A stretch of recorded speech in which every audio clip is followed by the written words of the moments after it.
Chilli chicken কিন্তু কষিয়ে কষিয়ে রান্না। 1 মিনিট। তোমরা ভাবছো আমার মাথা খারাপ হয়েছে? হ্যাং অন আমি বুঝিয়ে বলছি। সো চিলি চিকেন রান্নার জন্য আমরা যে সমস্ত উপকরণ ব্যবহার করি, এই রান্নাতেও সেম উপকরণগুলো ব্যবহার করব, কিন্তু ইন্ডিয়ান স্টাইলে, মানে কষিয়ে।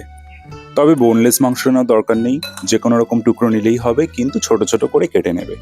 পেঁয়াজের রসটা ভীষণ ইম্পর্টেন্ট ম্যারিনেডে। আর তাছাড়া তেমন কিছুই না। পেঁয়াজ, আদা, রসুন কুচোনোর বদলে বেটে নিতে হবে। আর জিরে, লঙ্কা, হলুদ গুঁড়োর পরিবর্তে আমরা ইউজ করব সয়া সস, চিলি ভিনেগার আর চিলি সস। অ্যাকচুয়ালি রেসিপিটা প্রি সোশ্যাল মিডিয়া যুগের।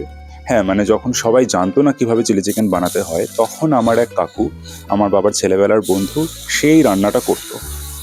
একটা ধারণা ছিল যে চাইনিজ রান্নাতে সয়া সস আর ভিনেগার ইউজ হয়, কিন্তু কিভাবে ইউজ হয় সেটার খুব একটা আইডিয়া ছিল না, হেন্স দ্য কষানো style. So it was basically his interpretation of chilli chicken at that time. আমি অনেক আগের কথা বলছি, around 2006-2007, and it was the very first time যখন আমি চিলি চিকেন ট্রাই করেছিলাম। রেস্টুরেন্টে গিয়ে তো তারপর আরও অনেক ট্রাই করেছি, কিন্তু কোথাও এই রেসিপিটা তো পাওয়া যায় না। তাই আমি আমার মতো করে রান্নাটা ট্রাই করলাম।